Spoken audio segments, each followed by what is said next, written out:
Hey, very good morning, good afternoon, good evening. My name is Sean. This is Alex. Hey, you're listening to another episode of Coaster Kings Radio. Today we're discussing unexpectedly incredible rides.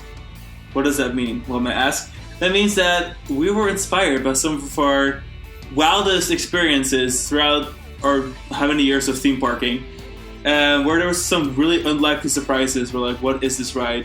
Why is it so good? Or some of those rides where people have talked about it, but you weren't expecting much, or just like blew us away. So we compiled the list, kind of narrowed it down to some of our favorites, and by some I mean like a good 20 different rides. So we will start our grand journey with a final sea battle, which is located at Wuchi Sunek Land. This is the ride that honestly inspired the episode.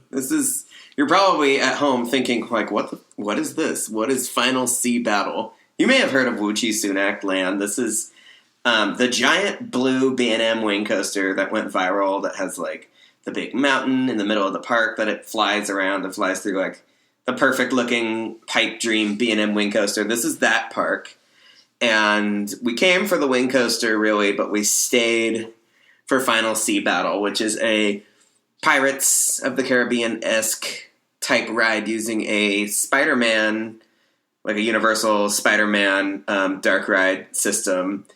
And it was just amazing. It's one of the best dark rides we've ever been on. It's kind of funny because we had dedicated practically a whole day to this park, which some other parks on our China trip, we did one or two a day, like combined them. And so we figured, you know what, we're just going to do all of it. Like the factories and Perla Coast wasn't ready yet, even though we thought it was. And so we wandered into this giant ship-looking show building. We did not know what to expect. It said in Chinese something odd, and it said Final Sea Battle in English. And we're like, all right, well, you know, we already had done a full loop around the park, and we said, let's ride this and see what it is. Really massive queue, completely dead. Eventually we were pushed 3D glasses in our hand. They were like, what's going on? We sit down, and what looks like a station looks kind of like a ship as well. So, all right, it was definitely ship-themed. Little did we know that it was a really long dark ride, first of all. Like, that thing just went on forever, using a lot of cool screen technology, a really great blending with physical scenes. It was like Spider-Man if it was like a Chinese sea battle between these ships. And there is two scenes that stand out to me the most. There's one scene where a giant kind of a sea serpent, dragony kind of sea monster comes out of the water. You kind of see it, and then you move into a corner of the ship, and then above you is a screen where it looks like it bursts through the ceiling. I still remember shrieking at that moment because it was just pretty well done, honestly. The screen was not obvious. It was not obvious. Suddenly it was just like this monster breaking through the ceiling, even though it was a screen. And then there's a moment where you, on your little ship, are floating between two ships out in the open ocean.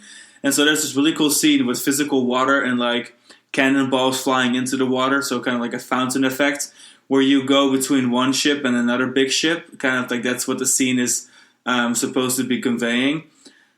I really loved the ride. We rode that thing several times for sure. Well, it was just spectacular. It was such a huge surprise because it was so unexpected and yet it was so amazing. So we were just like really wanted to bask in it. We were basking in the glory of this totally unexpected surprise, this incredible e-ticket dark ride, like Universal Disney level dark ride at this pretty unassuming, I mean, a beautiful park, but like, you know, you just don't know what you get with some of these Chinese projects. There's plenty of ambitious or seemingly ambitious rides in parks like these that kind of fall flat, but this one really delivered. It's was an unforgettable dark ride experience, to say the least. I think of all the rides we've ever ridden or that are on this list, Final Sea Battle, I will say, is probably the ride I was most surprised by, most shocked by. I never wandered into an attraction and been like, oh my god, this is rival Spider-Man. Yeah. I think for a second I liked it better than Spider-Man. It was that good. Yeah.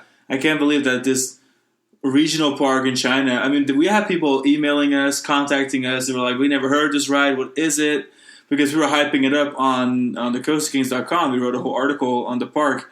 And we were definitely not the only people that did not know of its existence. We even had friends visit that completely skipped the ride, didn't know what it was. They just walked straight past it, which is not uncommon for a Chinese theme park visit. But yeah, this is really one of those rides where nobody knows about it, and it's absolutely spectacular.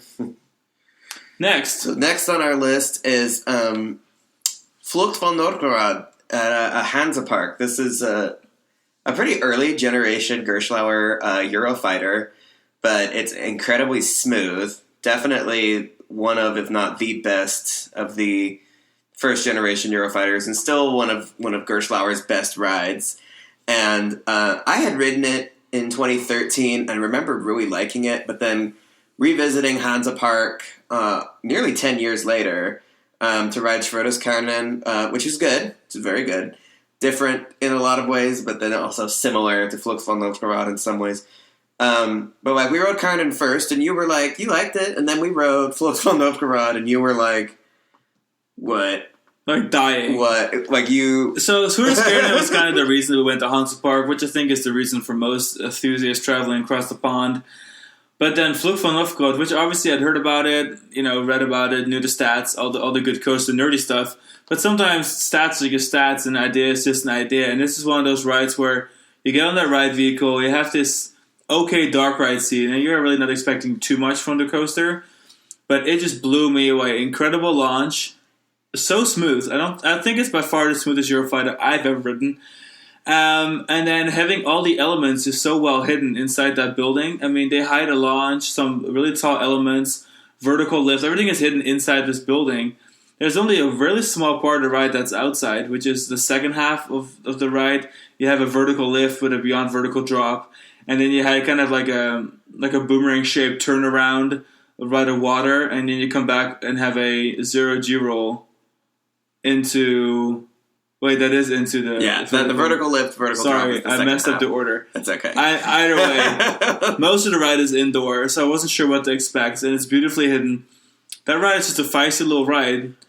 Way better than I expected. Probably my favorite Eurofighter in the world, hands down. Yeah, I would have to say it's my favorite, too. There's some really great Infinity coasters and Eurofighters and stuff, but that's definitely up there for me. Now we're switching gears entirely from dark rides and water rides, or dark rides and coasters, to a major water ride, actually. So this one I wanted to have on the list because I'm usually not a big water ride fan, generally speaking. If it's really well themed, you'll catch me on them. But, God, the whole joy that people get out of getting absolutely drenched to the point where every body part is soaked and nothing is dry, I don't enjoy that personally as much, but I will have to give credit where credit is due. And Infinity Falls at SeaWorld Orlando is on this list because I was expecting a Rapids ride with a big drop, which, we've seen before with requests. Rapids rides aren't new, but this thing is incredible. Like, not just the drop, which is pretty impressive, but I think overall the use of Rapids is really impressive. It feels like a very modern, risky, edgy Rapids ride that has a beautiful aesthetic, great landscaping, animal interaction, and then it just has a combination of rapids I've never seen anywhere before. Just the sheer shape of the water in the flume, the drops that are between the waves. I can't believe this thing is real. I love this ride. Yeah, it's a stylish ride, great curb appeal. It's long. I love how long it is. The two parts are a good length, and it doesn't feel like it's very nice. Itself. I like that the ride takes place on several levels, like physically, because you have like a below midway level sequence, a couple of below midway level sequences, and then an elevated portion that is above midway level that is completely obscured from view. And it's just nice. It's just a stylish ride. When I think of Rapids rides, I don't think of style. But this is like the world's first stylish Rapids ride. It's beautifully landscaped. It's pretty. Yeah, that's the cool thing. It's beautifully landscaped, yet it feels so modern with the upside down cone that they kind of adopted as like their support structure, as like a thematic element around the ride. Rock work has been really well done. All these little water features. Oh, the audio is amazing. Audio is awesome. Yeah. It's like high pace, but kind of jungly. They just did it completely right, and I must say that makes me extra hyped for Catapult Falls at SeaWorld San Antonio. That's under construction right now because it takes that same aesthetic and it applies it to the first launched log flume, which is kind of cool as well. Cannot wait for that. Let's move on. Well, let's speak of Texas. Right? Okay, so the Boardwalk Bullet, a Kima Boardwalk. This is a early generation Gravity Group wooden coaster. This was, I believe, their fourth or fifth project. It opened in 2007. And this is not one you hear a whole lot about. It's I've heard good things and bad things about it, but really just in general, not a lot of things. We rode it in 2020, in March of 2020, just as the world was collapsing, and we had some excellent rides on it. I was so blown away by it. Yeah, I'm usually not the biggest wooden coaster fan, and I'm kind of always weary because if there's one coaster that quickly doesn't run smooth, and everyone has a very different experience on them, it's usually a wooden coaster. But the Kima Boardwalk Bullet, impressive. The pacing is, I think, the biggest thing that stands out to me. The thing is it's unrelenting. It just goes and goes and goes. Great layout, really compact. You wouldn't think they could fit as much ride in the space that they did. Totally. They used their height to their advantage, and they packed this ride with a couple figure eights and a great pacing in there. And while it's a ride that I occasionally hear people talk about, it's not nearly as discussed as some other wooden coasters that I find much less interesting. So definitely a little shout out to Kima Boardwalk Bullet. And I guess in keeping with our ocean theme. Yeah, not too far away. Wait, are we going with...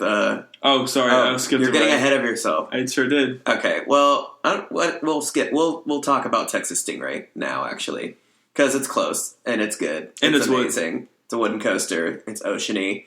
Texas Stingray is on here because we just, from the get-go, we did not expect this roller coaster to be announced. And when they built it, we were like, okay, let's give it a shot. Then we rode it right after it opened, and we were just blown away. Yeah. Totally, we had high expectations, but man, they were just blown away by this ride. I think the saddest thing about this ride is that it opened March 2020, right before the pandemic, just shut everything down. Park was shuttered.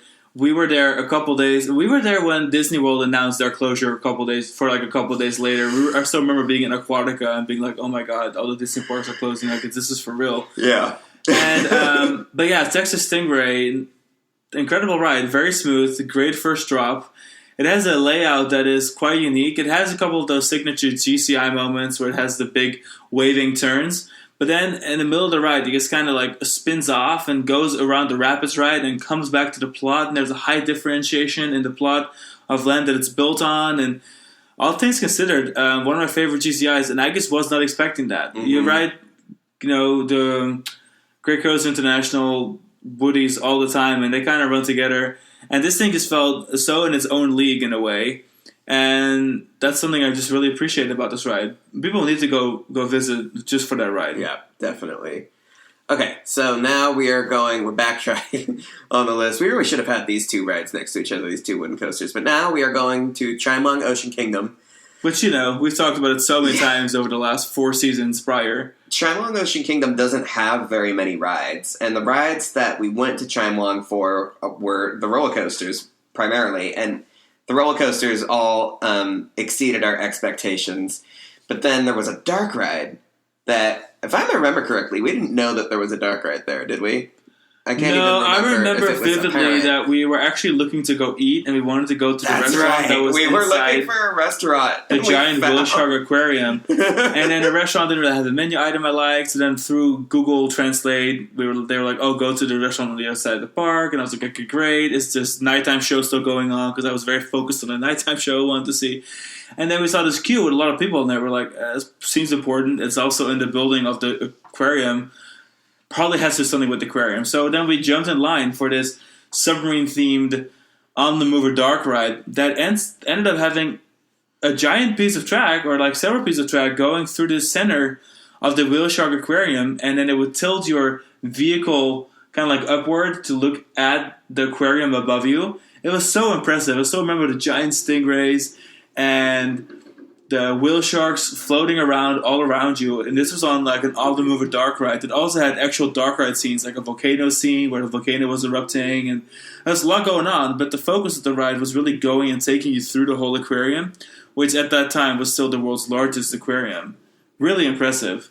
I didn't even know it existed. Yeah, this was such an amazing surprise, and a really nice compliment to the kind of stuff that was already at Chimong Ocean Kingdom. Like I said, they don't really have a lot of rides, but man, the ones that they have really slap.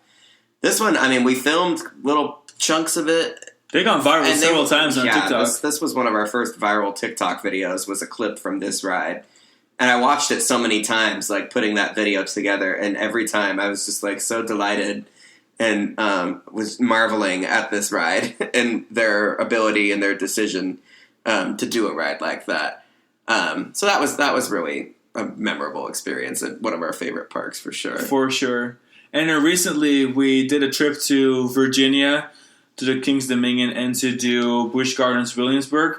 One of the reasons we went is because they get just opened Dark Coaster, which I wasn't like something we were super hyped for. We just kind of wanted to check it out because the whole concept sounded kind of nice. And it is the first to just have a layout and then using a track switch, having a train go around it twice. So in a small show building, you can put a long indoor coaster. And that desired effect was very impressive. Because I still remember we got there really early. We like ran through the park because we rope dropped it, and anyone that knows Busch Gardens Williamsburg knows that that's the clear opposite side of the park from the entrance. And so we got there. We waited like 1 or 2 trains. It was great. And so this ride up was like, hey, I recognize you guys from social media. Like, you should ride in the back. It's the best seat. We're like, all right, done deal. We'll sit in the back. No biggie. That sounds good. And then we strapped in. The biggest concern really was rider comfort because historically speaking, the Intamin kind of like squatting straddle coasters are not the most comfortable, but they've kind of perfected the design. It was pretty comfortable. Yeah. And ride experience wise, very good. I did not expect it to feel like such a long coaster. I really thought it was going to be an obvious repetition of the ride twice. But to me, it honestly, especially with the different effects, kind of just felt like a giant ride inside. Oh yeah, it was marvelous. It's perfect because indoor coasters are usually fairly repetitious anyway. So not only was it an excellent use of space, but if you were going to do this trick where you go through the coaster twice, an indoor coaster is the perfect application of that. And more importantly, they had little scenes on this ride that would change. So the first time around, the scenes did one thing, and the second time around, the story of the ride would progress to a degree. Sorry, we probably should have said spoilers. We should have said really like spoilers. Yeah. But yeah, we only rode it once because the ride for the rest of the day had an enormous line. I'm so glad that we went and rode that first because that was... I will admit, it's kind of low capacity. I forgot how many cars there are, but it's 10 passengers per It's like a 10-passenger dispatch. It really isn't that many. 2 trains. 2 trains. But I will say, I would have waited an hour for it, and I would have still been like, wow, this is actually really good. Oh, this is cute. I just wasn't expecting that at all. Just like, clever. At all. I'm kind of blown away. I really enjoyed it. We came off that, like, really happy. Yeah, we came off, and we were like, oh, that was we have to ride the one to San Diego now. Interesting. Yeah, it was really clever. For sure. All right, where are we at? Oh, back to the Guangdong province, which is where Changwon Ocean Kingdom is as well. Guangzhou Sunac Land is the park that you go to ride that dueling inverted and sit-down launched Intamin. Yeah, the full circuit shuttle. Dawling Dragon. Right? Or no, or is it Dueling Dragon? Dawling Dragon is Happy Valley. And that's dueling with an A. Yeah, this one is dueling. Like it's double, yeah. Correctly spelled and pronounced. So that was the ride that we traveled to this park for, and because it was next to the airport. But we were really pleasantly surprised with their flying theater. Yeah, in true Sunac fashion, because this is another Sunac park like we discussed in the beginning of the episode, their dark ride focus and their indoor attraction focus was way more than I ever expected. And they had a flying theater called Flying Over Guangdong, like Alice just said. And it was an LED screen theater that had a completely animated flying sequence. So it wasn't like it was filmed with the camera. It was all animated. But it was really high quality. And it was just beautiful, gorgeous. It highlighted all these parts of Guangdong, obviously. I had a marvelous time. First of all, the ride system, which I'm not entirely sure who made it, but it's kind of like this giant theater, and then it just kind of sinks. Yeah, and everyone's certainly vertical. Would go upstairs. It was sort of like you would go up 2 stories, and then you were at this level seating area, and it would sort of flip itself. Yeah. So the back row would go up, and the front row would go down. The center row kind of stayed in the middle.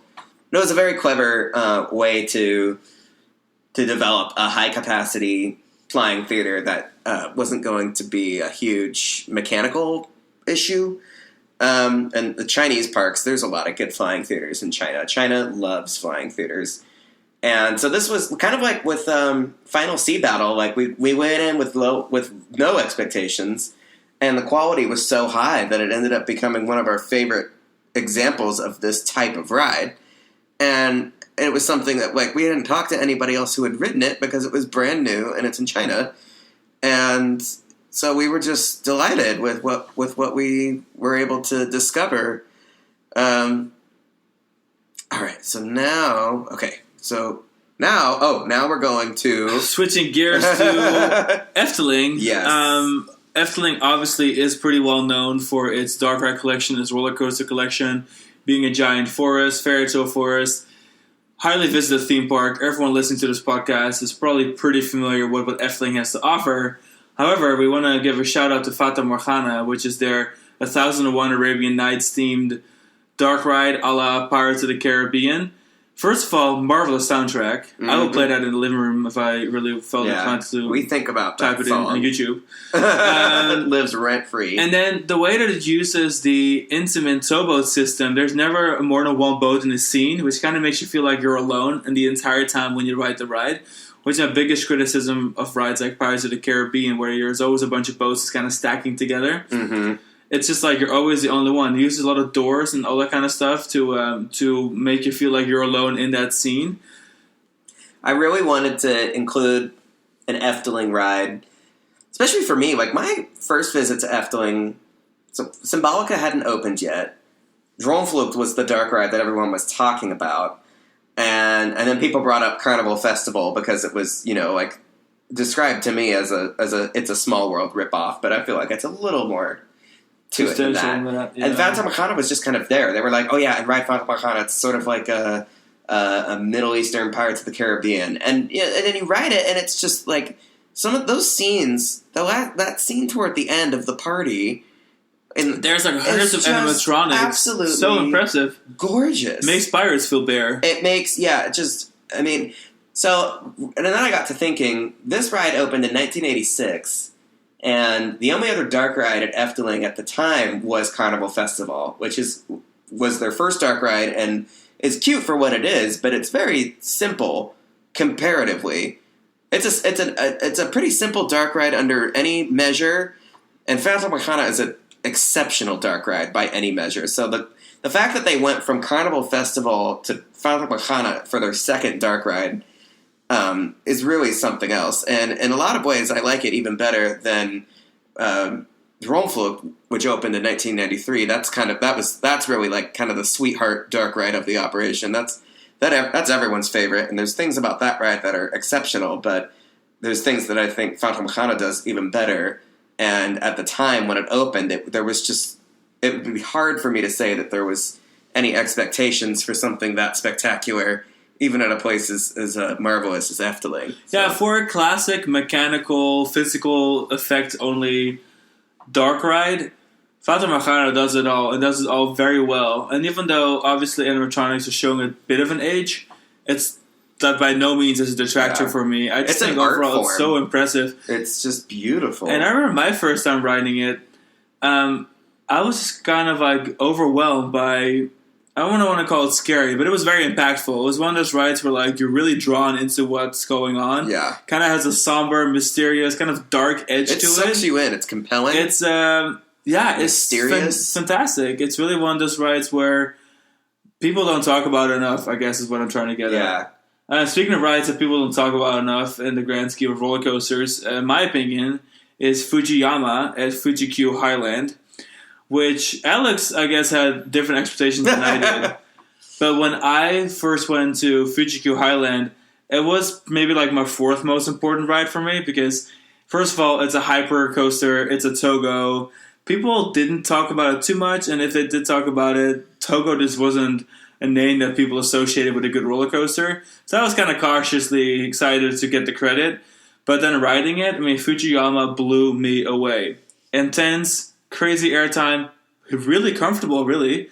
Unusual elements, like having a giant dirt turn That's like after this massive drop, there's just this big dirt turn, and having the alternating airtime hills that kind of zigzag around. Air. Like, I don't know who thought of that, but it's wild. It's awesome. So Fujiyama for me, I guess I would say Sean and I liked Fujiyama equally, but Sean's expectations were lower than mine were. I was ready to get my heart broken if that ride wasn't any good, because I was so excited for it, and I guess I would say that it still wasn't my highest priority at the park, because Ijunaika was. But Fujiyama ended up being, at least at the time, I guess it's hard to say. Fujiyama was the only one that we rode twice. It was certainly easier to ride. We have to admit twice. that the operations of Fujiyama were really good. Two trains, ran in the rain, and the trains were like massive capacity. Like, it was a good operation. To this day, I would say that Fujiyama is my favorite hyper coaster. Like traditional, interesting hyper. I would say up until recently, I would have said that Steel Dragon 2000 was my favorite Giga, but now I-305 has dethroned it. But I used to say that like both of my favorites of those pedigrees, respectively, were in Japan. But now I would give it to at least to Fujiyama, just because Fujiyama is just so weird. It's like over 6,000 feet of total chaos, lots of unexpected moves, but like full of pleasant surprises, and just runs really well. And it doesn't really repeat itself, which is also kind of nice for a hypercoaster particularly. Definitely worth it, and I kind of want to ride it now to build a giant tower in the middle of the turnaround. Oh, yes. This observation deck climbing thingy. That sounds pretty cool, because it's like 200 feet tall. So we'll be back for sure. I can't wait to go back there.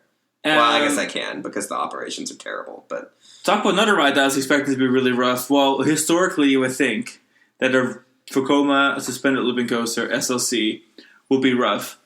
But then I went to Morris Piers last week, or 2 weeks ago, and a Great Nor'easter is such an incredible retrack, repaint, new train situation. That's just one of the SLCs where, like, see, the layout is incredible. It's just that they don't really run that well usually. But Great Nor'easter displayed what a smooth coaster can do with this layout. Bonkers. Love Great Nor'easter. Such a good ride. You guys, Sean was so cute just now when we were at Morris Piers, because I knew he was really excited. Sean, and I mean, we love Vekomas, and Sean is especially a Vekoma SLC cheerleader, and this ride was super high on his bucket list for that reason.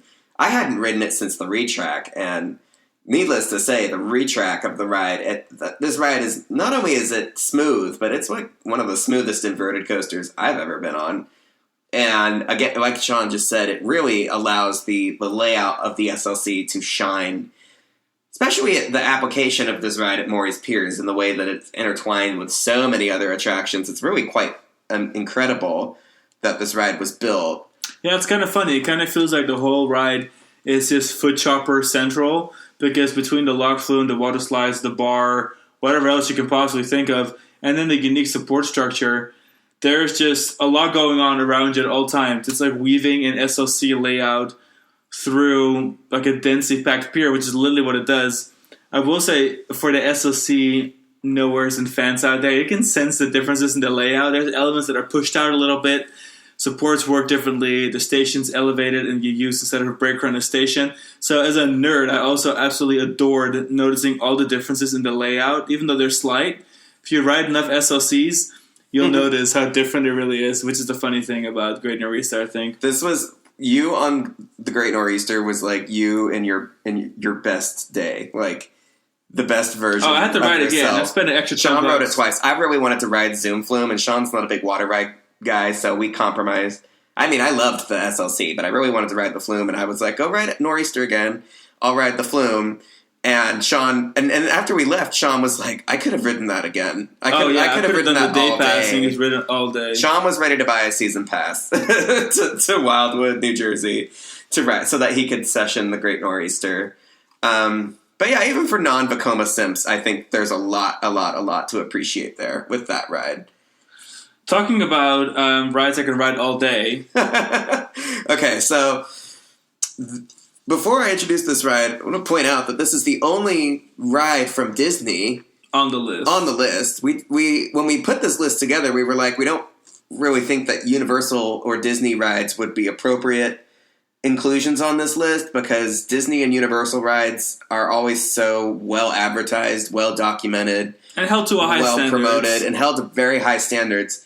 Then we thought about it, and there was like, now there's one ride that absolutely belongs on this list because the degree of quality, the magnificence, the splendor of this ride in relationship to its notoriety or lack thereof, the infrequency with which people discuss it, probably because it's so overshadowed by the rides that it shares a park with. You may have guessed it, it is the Storybook Voyages of Sinbad at Tokyo Disney Sea. Easily one of Disney's best dark rides. And for those that have been following us for a while, that have been listening to us from like season 1, you'll know that we absolutely adore this ride. But I will say, I never really see anyone talk about it. Like Alex said, it is just criminally underrated, really. It is. I love it. The same way, and what's funny is it's really, in some ways, it's similar to Phantom Arcana. In fact, characters from I guess it really is based on the same events. The 100,001 Nights and things of that nature. The big, I don't know, is he a genie? The big giant guy that's like locked in the cage. I think it's a genie, yeah. Yeah, he makes an appearance in both rides, for example. Or he's just a giant from the stories. But it is funny that like two of the greatest, most underrated dark rides in the world are themed to 1001 Nights, which is a fable, a series of fables that doesn't actually have like a franchise attached to it, which I think is partially why these rides aren't talked about as much. But Sinbad is definitely Phantom Arcana for Disney people. It's cute. It's like a Pirates of the Caribbean meets It's a Small World in the Persian Gulf, and it's got a great song. The animatronics have like are they really detailed and human features and stuff, but like sort of a cartoonish approach, much more detailed than we like loved Small it so World. much that we named our cat after the little companion tiger on the ride, Shandu. Oh yes, the obligatory main character companion on this ride is a baby tiger named Shandu, and so our cat, our white Lynx Point Siamese that alone cat, makes me want to go back to Tokyo Shandu. like tomorrow, honestly. Yeah, I do. When we come back to not Shanghai, when we go back to Tokyo Disney, there will be a great reunion, a great Sinbad Storybook Voyage reunion, which I eagerly anticipate.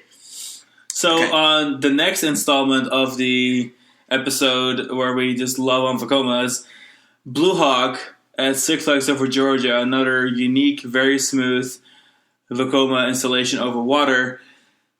Blue Hawk previously went through life as Ninja, and prior to that went through life as Kamikaze at Conco's Party Pier. Conco's Party Pier, which is actually right next to where Great Nor'easter is built. Yes. So in a way, they're like kind of connected. If you've ever looked at Ninja, maybe this is not something that people normally do, but if you've ever looked at Ninja and thought to yourself, like, wow, or I guess it's Blue Hawk now. If you ever looked at Blue Hawk and thought to yourself, wow, this is kind of like a Vacoma SLC, but a sit-down version, well, that's exactly what it is.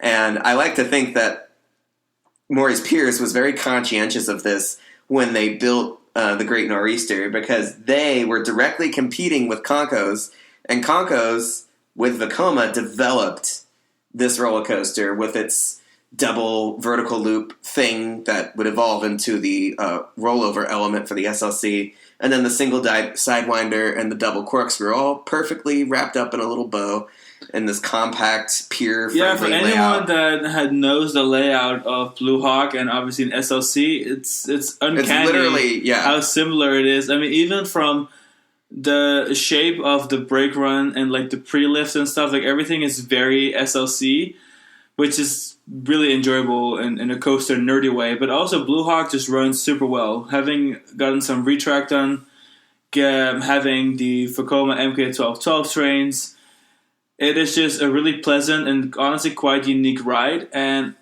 I absolutely adore that ride. And even though it went through life such a bad rep as Ninja, I think the general public now loves that ride, and it was unexpectedly good. Like, I was ready to get beaten up a little bit, because let's be fair, it's an old Vacoma looper. It's not going to be the smoothest thing around, but God, it was so smooth, so enjoyable, so forceful.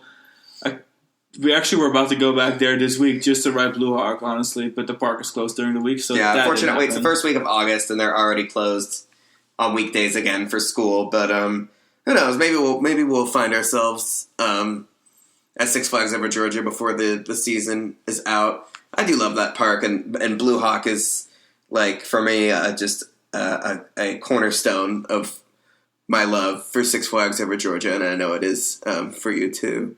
Oh, for sure. All right, so moving on back to Europe, another dark ride. I'm proud of us. I feel like we are making distinguished choices. It's not just a bunch of roller coasters.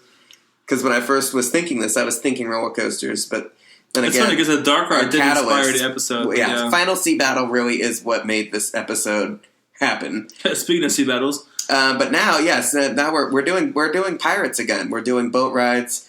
We are at Europa Park on their newest e-ticket ride, Piraten in Batavia, the crown jewel of Europa Park's Netherlands area.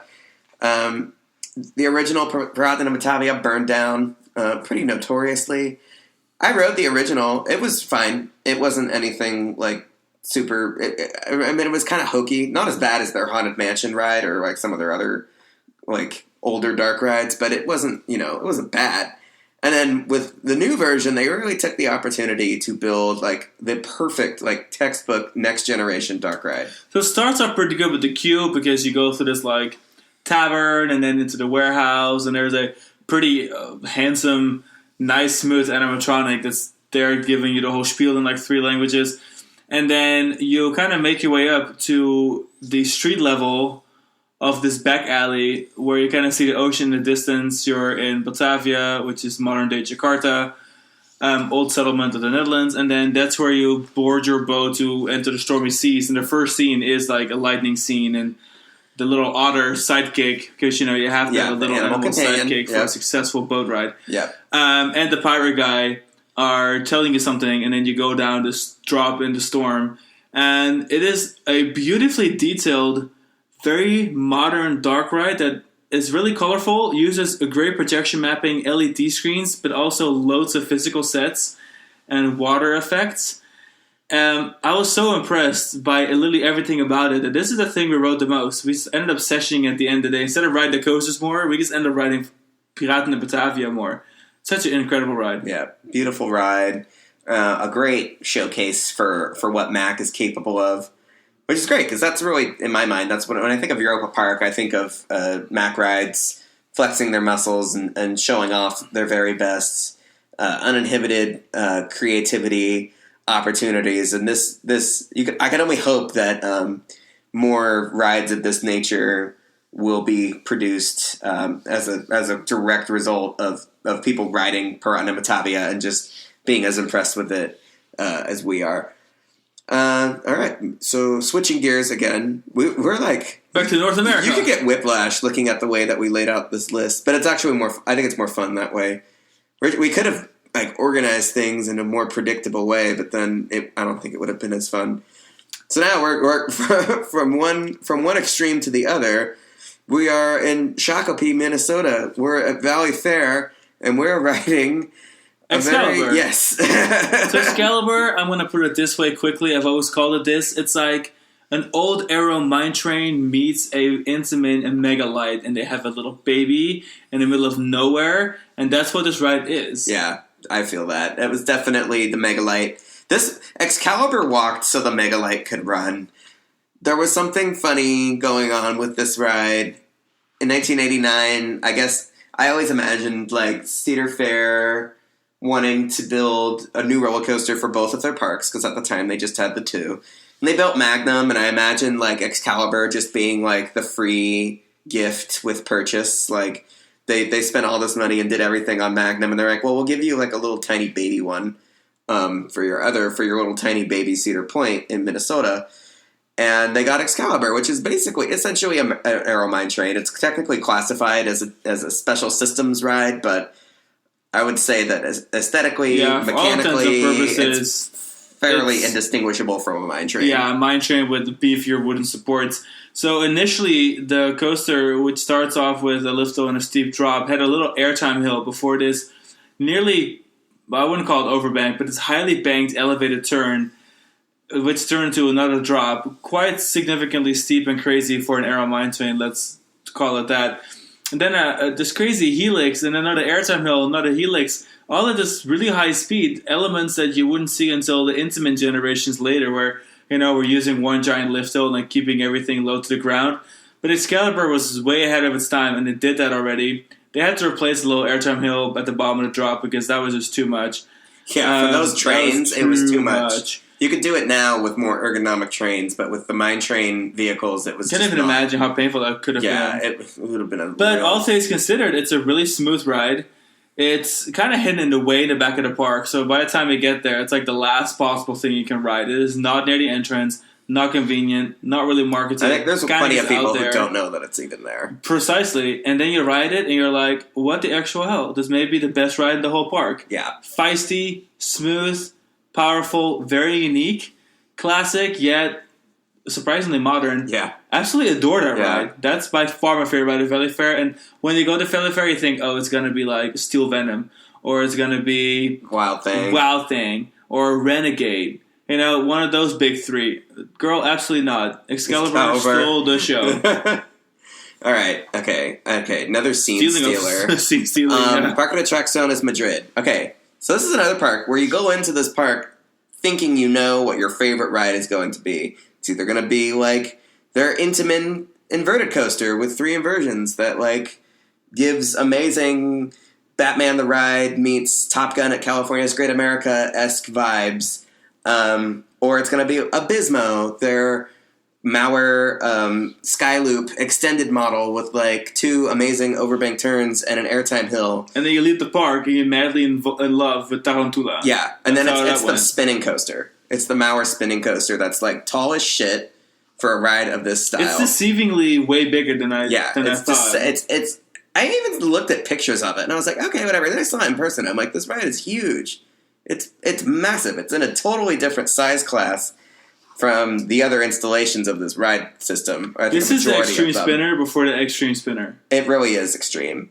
And funny story, like we ended up bringing our camera with us because we didn't want to leave it on the platform because there's no lockers or anything, and there's a lot of people entering and exiting the ride at once. So we just asked if we could like keep the camera. So we ended up filming our ride experience just because I was like had the camera wrapped around my hand and was riding, and as matter of factly, and it was just the safest way to keep our stuff.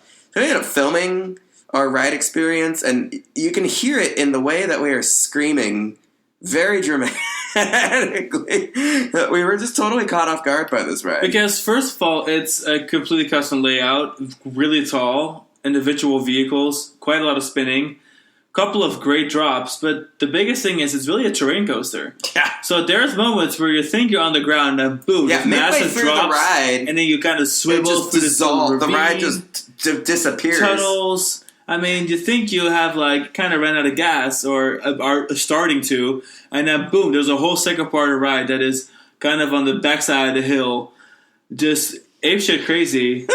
That's like must be my favorite non-extreme spinner, like by far. It's your favorite non-inverting spinner. Yeah, it's just so good. It's unbelievably good. I cannot wait to go back and ride that. I wouldn't think that I didn't think I would find a Mauer spinner that I liked better than Winja's, but I'd have to give it to Tarantula. Yeah, Tarantula is so good. Balls out insane. Talk about balls out insane. Okay, yeah, this is a good segue. Back to the States. This is another coaster that we just rode. For the first time that I was I guess to say I was pleasantly surprised is an understatement. But Gale Force at Playland Castaway Cove, a one-of-a-kind SNS LSM full-circuit shuttle coaster.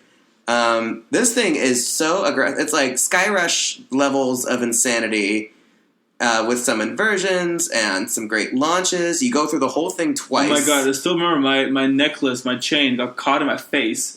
Because the amount of crazy air, and then crazy positives, and then crazy negatives again, and the amount of lateral twisting it does, while it's also providing airtime. I mean, it's a ride the size of a backyard that is a multi-launched, high-speed inverting. I mean, it's even smaller than a Skyrocket 2. Like, yeah, it's more insane. compact. Like, why are there not more? And of I'm these like out a there? little offended that the Skyrocket 2 is so much more popular than this thing, because this is the ride that should be Insane everywhere. capacity. Because this ride is apps. I mean, I was like laughing at the bonkers-ishness of this ride. It was just so. I mean, I had high hopes. I hoped it was good, but it's just not one that I hear as much about as I feel like the ride warrants based on our experience. Because Not at all. It was just marvelous. It was And this SNS layout ferocious. does quite a bit. First of all, you go through it twice, which is really refreshing. Going through it the second time was. It has several Yeah. like peak elements, peak moments. I mean, it goes back and forth across the same little plot at least twice, and then you do that twice. So it's almost like going back and forth like I can't four believe times. there's not another one of these. It's incredible, and it's so space efficient, so smooth, so comfortable. I would like one at like every state. I feel like this is another podcast episode prompt in the making. Roller coasters that should have already been cloned by now. Oh my but god! aren't I'm for some reason. gonna type it in after stuff Because Gale Force is going to be the one that inspired it. This ride is built for speed, built for multiple installations. There's no business this ride being only installed once. Exactly. No business being only installed once. So Speaking of which, we're manifesting. there's a coaster that has been installed once, but it got an inverted clone, which is like next level clone. Oh yeah, that is really funny. Gold Rush at a Taxi Park Slagharen is next on our list. Yes. Kind of set us up for failure because Gold Rush opened the same year that Hangtime was going to open, or it They're opened the both year before. But we Gerstlauer rode it. Infinity coasters. We rode it the same year that Hangtime was going to open at Not North Bear Farm. And so we're like, okay, great, we'll get a little new, similar sized Infinity Coaster ride in, and then Knott's Hang Time is going to be just as great. Well, set up for failure because Hang Time is not nearly as bonkers as Gold Rush. Despite Gold Rush not doing as much, there's a shuttle full circuit coaster, so it does use its launches to shuttle a little bit. It's feisty. You got mad airtime, snappy inversions, really great pacing. It replaced a classic Looping Star from Schwarzkopf that I adored as a kid because I was raised like only a few minutes from this park. So going back and riding it, I was really excited, but I was not prepared for what world-class insanity Gold Rush really is. This thing, I mean, I love... So, now that full-circuit shuttle coasters are becoming as popular as they are, this one stands out for me for a couple of reasons. First of all, it has a long train, a 20-passenger, 4-cross train, and... Secondly, this one is actually very straightforward in the way that it's developed. It's actually like Gale Force. There's no track switching or anything. It's a one train wonder. It's a straightforward full circuit launch shuttle with one train, like the standard Skyrocket 2s. So like it's not particularly flashy or complicated. It's not like any of these modern shuttle coasters, like or something like Dark Coaster, where like the track switches mid ride. That's becoming very, very popular. So this one, it's not, it doesn't have the best capacity for but a park like Slagharen, it's just perfect. And it just flies through that layout. I think the secret to a coaster really exceeding expectations and being so surprisingly good, a ride like this, a ride like Gale Force, is just traveling through the layout at a clip. Yeah. Like really barreling through it faster than it looks like it might. I have a hard time picking my favorite element on Gold Rush, but the very last element dive loop is this dive loop where you do this incredibly snappy little inversion into a half loop. And it's one of those moments where you think you've ridden all the inversions you can possibly ride, and then somehow this felt so different and so snappy and so amazing that it was just unexpected. It was so good. Mm-hmm. All right, so our last of the non-roller coaster complement of this tour of surprising rides is actually a ride that shouldn't come as a surprise for most Americans, but we've learned from our friends overseas that this was, I think, a big surprise for most people, really any person who goes to Knott's Berry Farm. But the Timber Mountain Log Ride, which is absolutely legendary, and yet people come and they ride it kind of on a whim, and then they realize, like, what they've gotten themselves into. I'll say I was probably pretty surprised when I first rode it because Knott's Berry Farm really truly is kind of a regional park these days. Cedar Fair managed, lots of big roller coasters. You wouldn't necessarily associate it too much with theming if you were just like a coaster enthusiast. So when you go to the park, you do realize that, especially now with the newer dark rides and the reimagined Rapids ride, there's a lot of theming. But really, truly, in its history, prior to the log ride, there really was maybe one really well-themed attraction.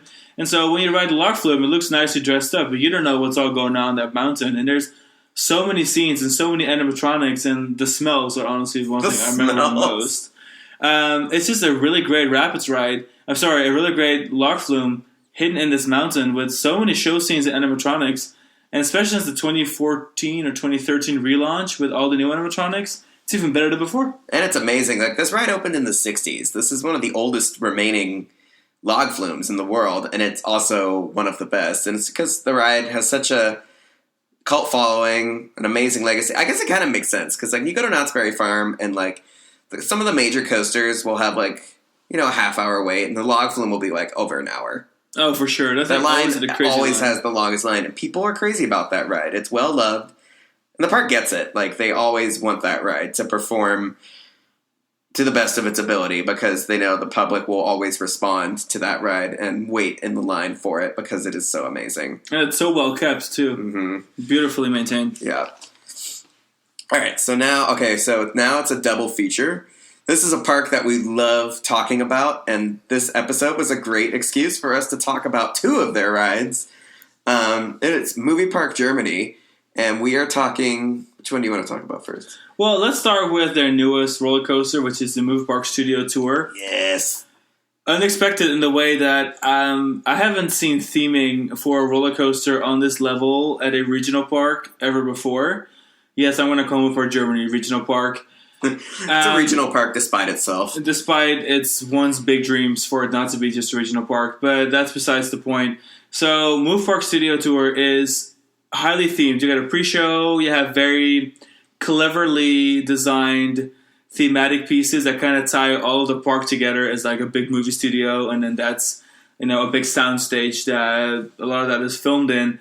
And there's just so much theming. Every part of the ride is heavily themed, despite it being a pretty fast, feisty family roller coaster. Yeah, I would say that there's definitely a lot of great examples of roller coasters that have dark ride elements or a dark ride scene. I mean, we even talked about like Flug von Novgorod, for example, that has a dark ride scene.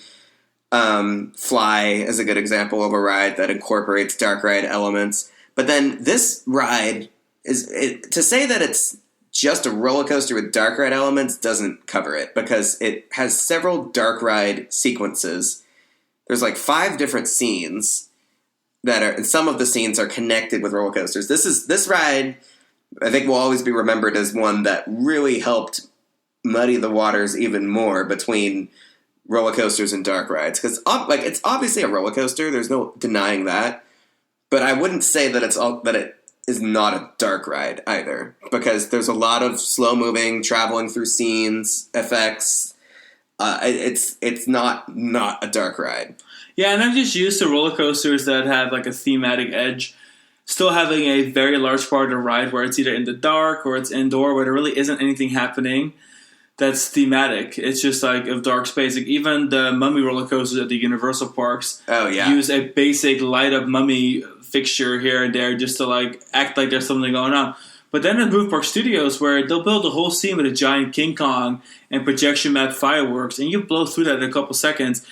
They did so much work for moments that you don't even get to appreciate. I think if we read it like 10 times and every time you saw something new, we're like, oh my god, this is something new. And it references all these movies and famous parts of Hollywood history or stuff from Movie Park itself. It's just a really clever ride that is, like Alex just said, it's practically a dark ride, but it's also a well-paced roller coaster, and I don't think we see it very often. But when we do see it, it's in the same park. Yeah. Like, the other park mastered it. Yeah, so this, not only does this park have a roller coaster that blurs the lines on dark rides and roller coasters even more than like any of the roller coasters at Universal or Disney, even the ones that claim, like a ride like Hagrid that claims to be a story coaster. I think Movie Studio Tour takes it even a step further. And then on a slightly different tangent, you have Van Helsing's Factory, also at Movie Park Germany, which is a roller coaster, a little bit more straightforward. It doesn't have scenes in the same way that Studio Tour has scenes, but it is a roller coaster that is completely engulfed in a thematic atmosphere, environment.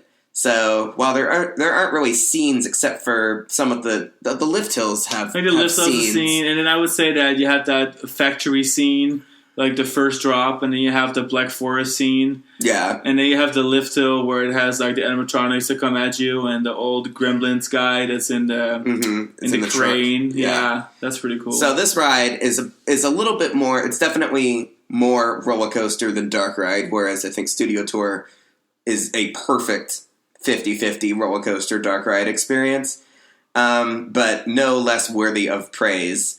If you go into this ride expecting a wild mouse in a box, that is technically what this is, but those expectations will lead to mind-blowing reactions from the reality of this ride. But even then, say you go in thinking, okay, it's a Gerstlauer bobsled coaster, it's getting Mine Train-esque, which is, like Alex said, not incorrect.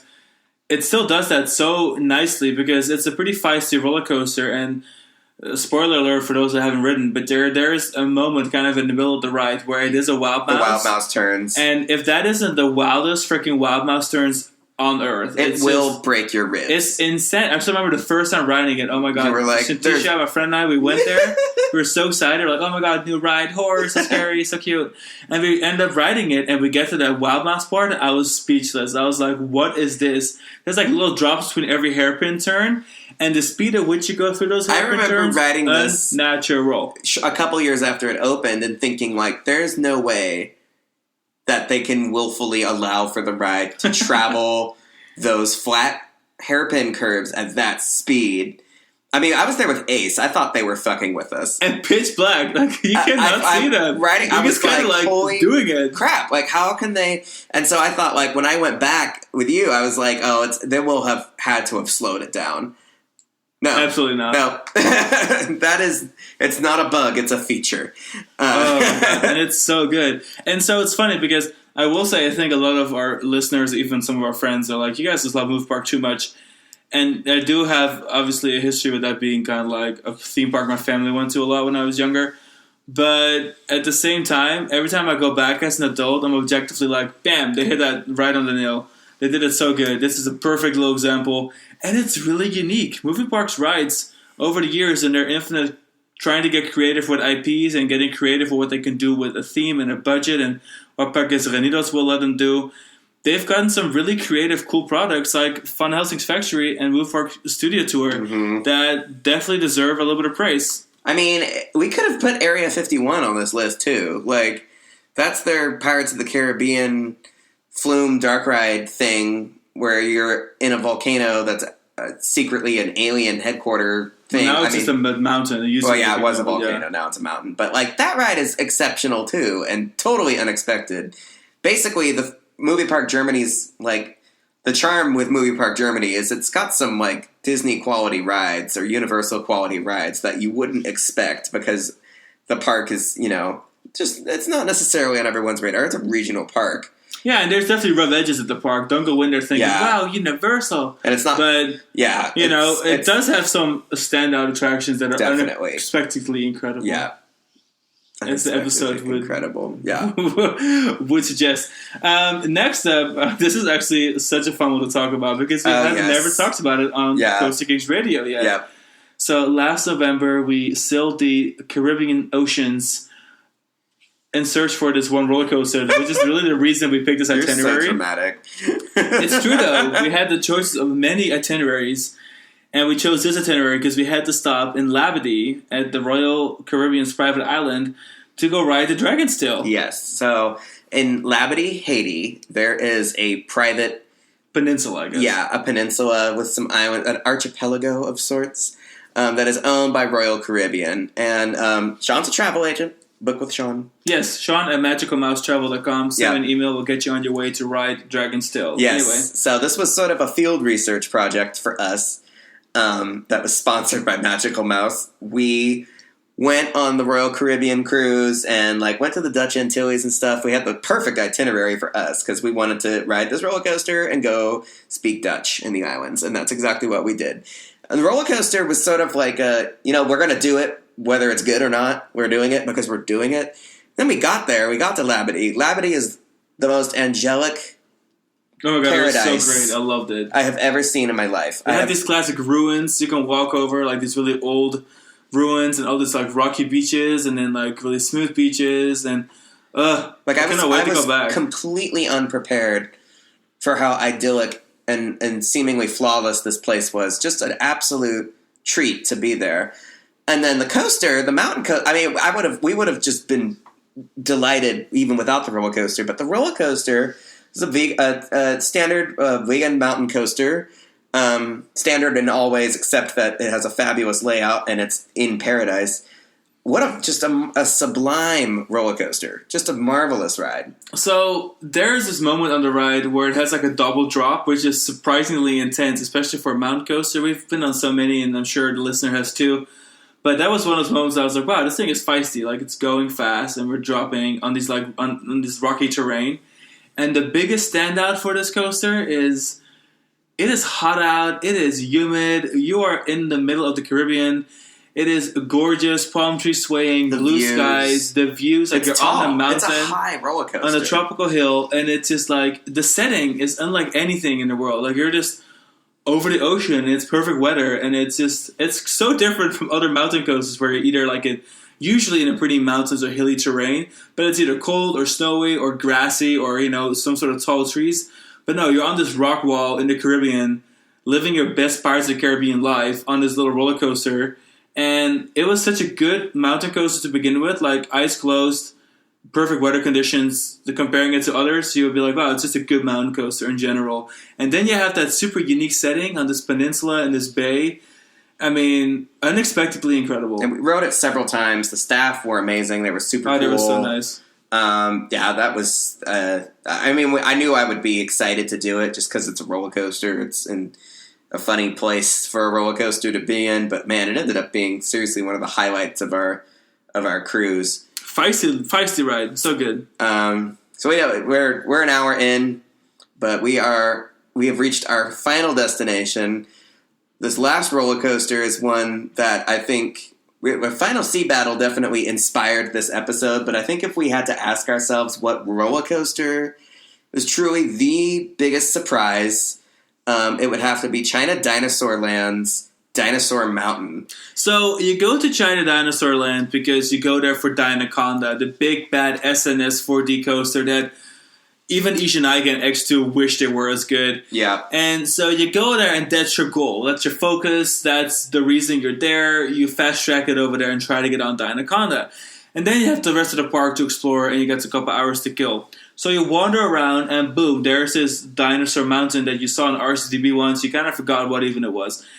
You walk inside, queue is awful, smells like chicken feet. You're like, why are we waiting so long in this warm-ass queue? And then everything is worth it because there's this Zamperla Moto coaster that is actually a lift hill coaster with these giant spiraling helices and this great pacing, great drop, and this starry dome kind of show building with a giant skeleton of a dinosaur that you're going around.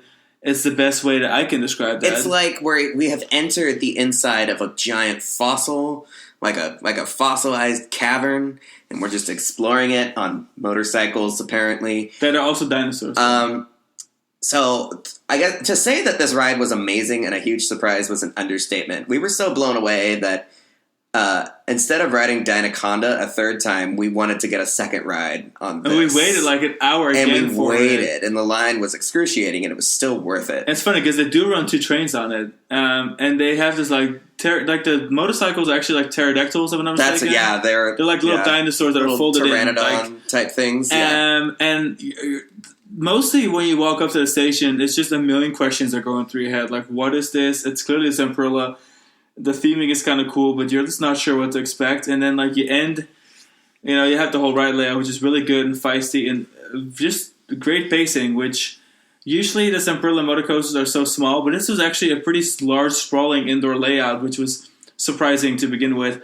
Very smooth. You would think, like, why are we in this riding position for this theme? And it somehow just worked. Yeah. And then you end with the weirdness of it. It's one of those things where, like, don't ask too many questions. Just enjoy it. Like, just enjoy it. And then you end in the breakman is in this cave with these, like, light effects.